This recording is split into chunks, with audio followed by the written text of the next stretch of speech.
Hey, it's me, Destin. Welcome back to Smarter Everyday. We are here at Lookout Mountain, Alabama, again at Orbix Hot Glass. I made a video years ago called The Mystery of the Prince Rupert Strop about this peculiar little piece of glass where it's really, really tough, but if you even nick the tail, it explodes. So what I'd like to do today is I want to get back to the basics because there's stuff I did not explore when I first tried to understand this thing. I would like to recreate an experiment performed by Hook, one of the first scientists that ever put time into the Prince Rupert Strops. He actually suspended it in epoxy, let the epoxy harden, and then nicked the tail, and then you can see the spatial fragment distribution of the glass fragmentation, which I think is awesome. So I'm so excited. So what we're gonna do is goggle up because science is about to happen. Let's go in here and meet my buddy Cal, who has agreed to make me some more Prince Rupert Strops so we can take it back to my shop and we can learn more about how this thing works. Let's go get smarter every day.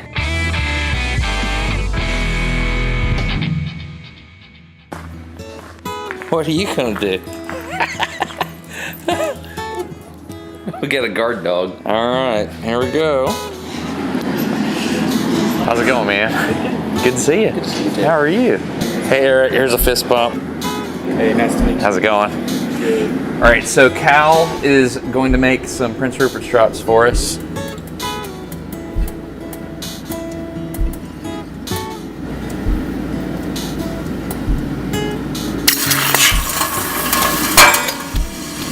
That one broke.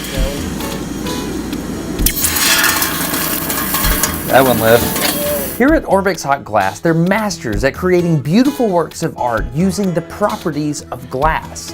When glass heats up, it expands, and when it cools down, it contracts. And it was here that I first learned about the mystery of the Prince Rupert Strop. We made Prince Rupert Strops by dripping molten glass down into cool water, and when the glass hit the water, it froze, it hardened up, and then it started to contract because it was cooling down. The inside, however, was still molten, so as it started to cool, it pulled in on that outside shell, which was already hard. This is a Prince Rupert Strop. The outside is an extremely high compressive stress and is very tough, but the inside is an extremely high tensile stress.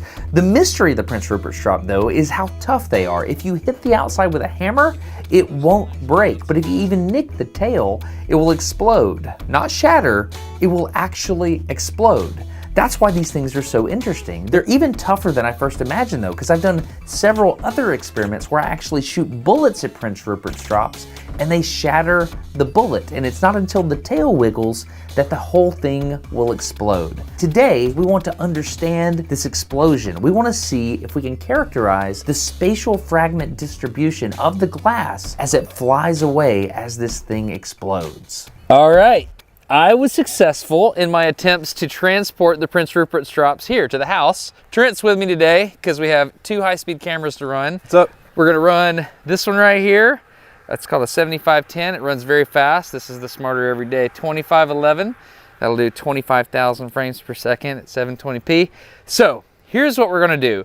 I got to reading the paper. It's a Micrographia by Robert Hooke. I was a little bit wrong. He didn't actually suspend the drop in resin. He actually used this stuff. It's called Ichthyocola, I believe, but it's a really fancy glue made out of fish bladders. That's interesting. And the way he did it, he kind of like coated the Prince Rupert Strop and then wrapped it in leather and then popped it, and that helped it retain its shape when it exploded so he could see what happened. That's not what I want to do though. I want to do something different. We've got these plexiglass boxes here. I want to fill it with an epoxy. This is a two-part epoxy used for furniture stuff, coating wood and things like that. It's 1-to-1 mixture. So we're going to mix this in here. We're going to use this fancy Mixotronic 3000. We're going to mix that stuff in one of these cups, and then we're going to degas it. And the purpose of doing this is to get all the bubbles out of it. And then I'm gonna start a stopwatch here. And what I'd like to do is I would like to get the hardness of the resin to be just perfect enough where when we crack the Prince Rupert Strop, you can see the fragmentation, the explodiness of the Prince Rupert Strop. You'll notice that we have this angle, which shows like the overall propagation of the fracture wave as it goes down the length of the Prince Rupert Strop. So with one high-speed camera, I'd like to capture that. But with the other one, I would like to get it nose on like this because I want to see the explosion out in this radial direction. So I think we prepared the epoxy. we start the stopwatch, we know how long the epoxy is hardening, and then I will suspend it, we'll get a line, and then I'll pop it, and then we'll get the high speed and see what goes down. You cool with that? Mm-hmm. Okay, cool. So that's step one, and then we'll do it at some duration of time that represents a certain hardness factor, and then we'll interpolate between there and see if we can get the right amount of time. Oh man, this feels like a thing. I need gloves, don't I? This makes me so happy, dude. Oh, I got a lot of air in that. Mixotronic 6000, starting the clock. Boop. Analog for the win.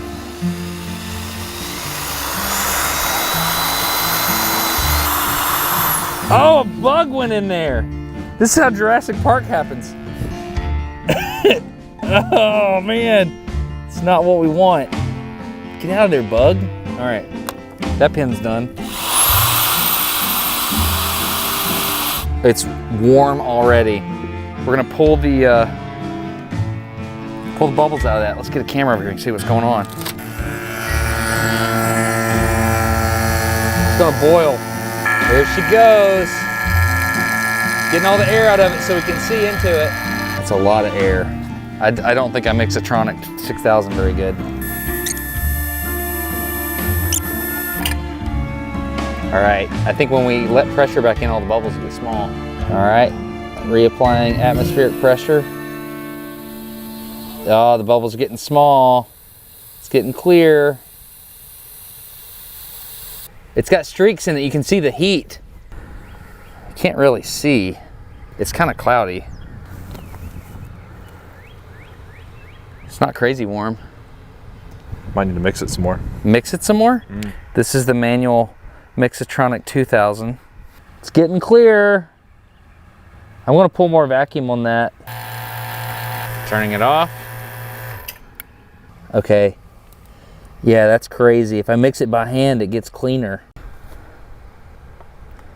Okay, and we did end up with some bugs in there, Jurassic Park style. Oh, it's smoking! It's smoking! You see this? Oh, I do see it's smoking! Exothermic to the max. All right, here we go. Getting the Leatherman. I'm kind of scared of the Prince Rupert strap. Your goggles are on, my goggles are on.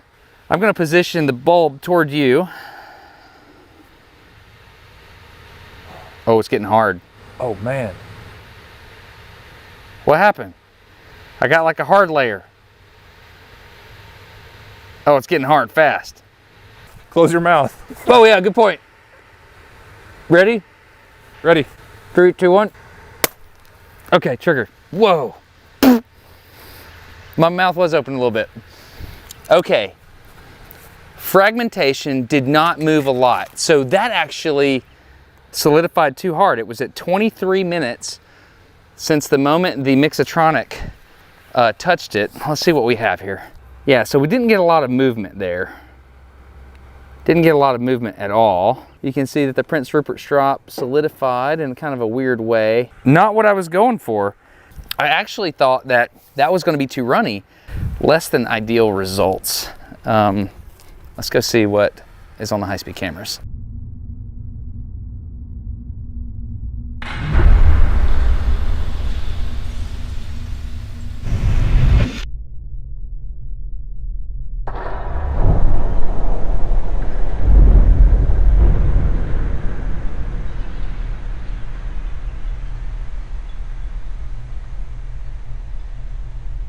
That's fast.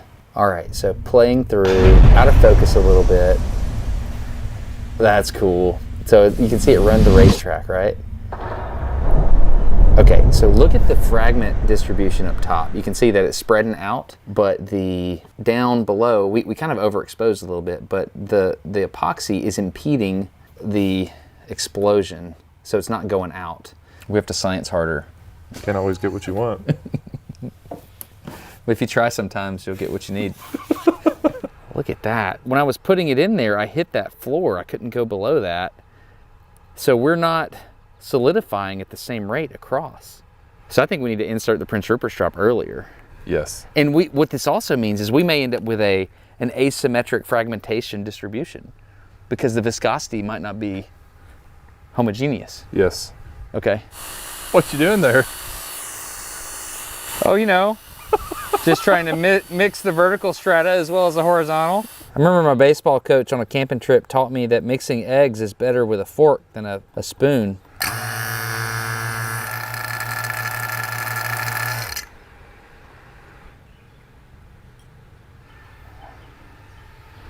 We're pretty goopy this time. Smoking's happened. Okay, I'm gonna try in 3, 2, 1. Trying, don't trigger yet. Here we go, and ouch! Oh, it's hot. Oh man, I got on my finger and it sunk. You all right? Yeah, I'm good. So the epoxy was hotter than I expected. Okay, I'm gonna wash that off real quick so I don't get burned. With the epoxy on my watch, that was like 18, 19 minutes. Man, okay, this is hard.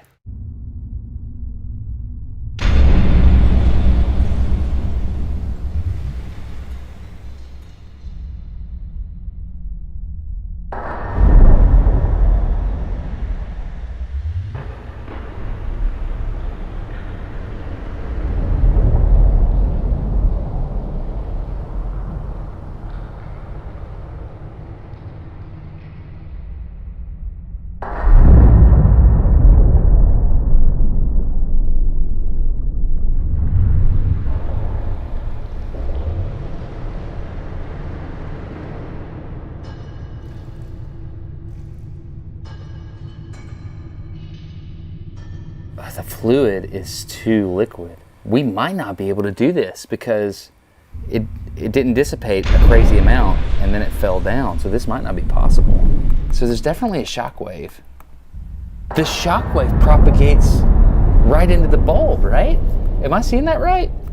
Like there's some kind of momentum to the shock wave. Oh, we learned something. Okay, so there's a shock wave that just goes along the axis of the bulb. Boom, and then afterwards the fragmentation. Okay, Keep going. So pressure wave hits the glass. That's cavitation, I assume. Yeah. On the glass. So right there is when it gets the biggest, and then it starts to slam back shut due to It sure does. hydrostatic pressure of the fluid, right? I would think so. How can we make that shot better? You're asking the right questions. So we need to get a shot between that viscosity and the first shot's viscosity. Yes. So it's like right after it starts smoking. Well, yeah. It's like we wait for the potion to get ready, and then it starts smoking, and we're like, all right.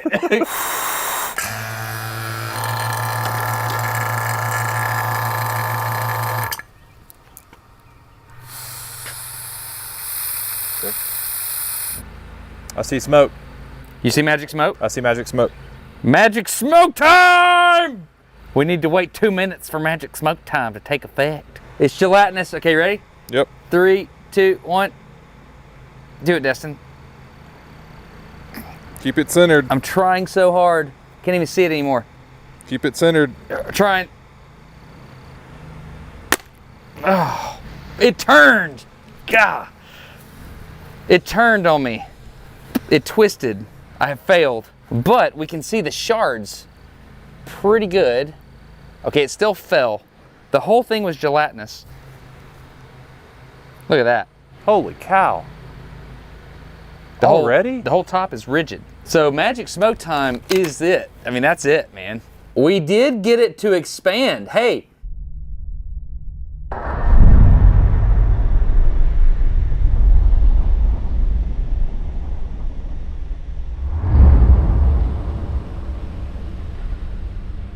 As far as accomplishing what we were trying to accomplish, we did pretty good. Okay, so goes, we were able to capture that, the spatial fragment distribution we were going for, but not this. So that's not homogeneous in terms of viscosity or hardness.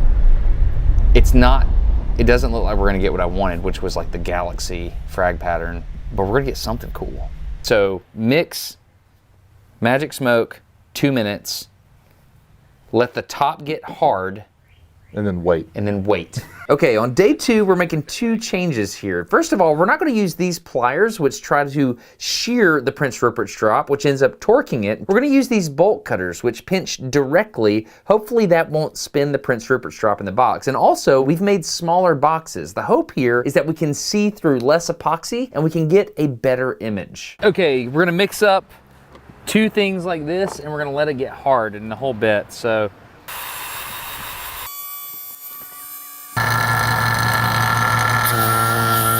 Whoops.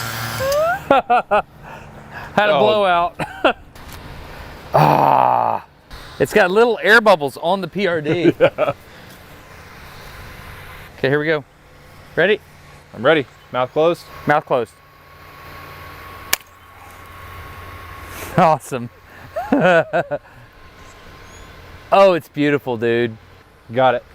Air's coming in all the way through the tail. Right there, there's air coming in, and it's going all the way through the glass. I don't know, man, but that's gonna look awesome on a desk, isn't it? Yes, it is. I'm just gonna set this right here while I save the high speed, see what happens. So here's that footage sped up, and you can see a wing-like bubble emanating from the shattered Prince Rupert strop. And the more I look at this and the more I think about it, the less I'm sure I understand what's happening here. Is it the internal stresses in the epoxy? Is it some type of air coming down all the way through the Prince Rupert strop? I don't really know. I'm still working on this. But what I do know is the slow motion is awesome.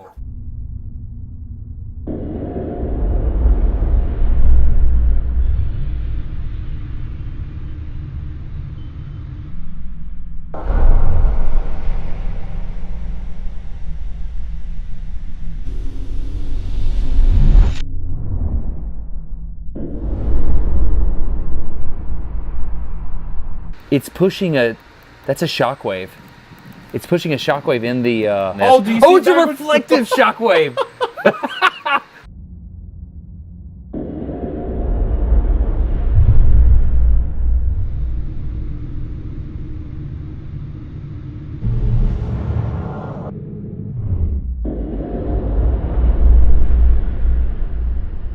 Should we try to do that shot again, but go faster? Squish down? Yeah, it's set up right now. We just have to frame it. Yeah, I also want to get the curly Q running down into it too. Oh man, I love this so much. So we didn't end up freezing the fragments of a Prince Rupert strop mid-explosion quite like I had visualized in my mind, but we did end up in my favorite place to be. Trying scientific things I've never done before and reveling in the exploration and the artistic beauty of what I'm experiencing. To me, there's something about just playing and trying to understand the world around me and uncover more truth that just lights my soul on fire. I absolutely love this, and I think it's beautiful.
Okay, I want to go update you on the laminar flow fountain, but before I do that, I want to tell you about today's sponsor. This video is sponsored by Brilliant, and Brilliant is a really good tool that you can use to learn scientific concepts, STEM, science, technology, engineering, math, all the different things. Brilliant has tons of different courses that you can take. You can take one on scientific thinking, computer science, all different types of math. It's a really good interactive way to learn these concepts because personally, I learn the best when I'm actually doing things. So just like we did in this experiment on this video, you can grab handles, turn knobs, things of that nature. Brilliant is designed in a really cool way to make you own the content in your brain. Instead of just like memorizing facts, you can understand things. So if you want to check this out, go to brilliant.org/smartereveryday. You can sign up for free and you can get 20% off your annual premium membership. Okay, laminar flow fountain update here in just a second. I love the red trains. And here it is. This is what I wanted to show you. The laminar flow fountain is off. Look at this. I can learn about how water flows right here on my phone. And if I worked here, that would help me fix this. All right, I'm just being silly, but I do want the fountain going, and I do appreciate everybody that supports the sponsor, because you're smart, you know how this works. Everybody that supports the sponsor supports Smarter Every Day, and I'm grateful. So again, if you're interested in learning more about cool STEM concepts in an interactive way that will help you own the content, feel free to go to brilliant.org/smartereveryday, sign up for free, and get 20% off your annual premium membership. I hope you enjoyed this episode of Smarter Every Day. I'm gonna coat this thing right here on the end to try to keep air from coming in it for a little desk ornament. But I hope you enjoyed learning some stuff about Prince Rupert strops like Robert Hooke did back in the 1600s. If he'd have had the tools, he could have done some amazing things, but I'm just grateful that we have access to tools like this. Thank you to the patrons for supporting. You enable us to do things like rent high-speed cameras and all this kind of stuff, so I'm grateful. Feel free to subscribe if you want to. I'm Destin. You get smarter every day. Have a good one. Bye. Okay, so this is the Prince Rupert strop that I coated. I expect it to shatter and, I don't know, stretch? Who knows? 3, 2, 1. Where'd it go? Didn't coat it enough. Where did it go? I guess it exploded like everything else.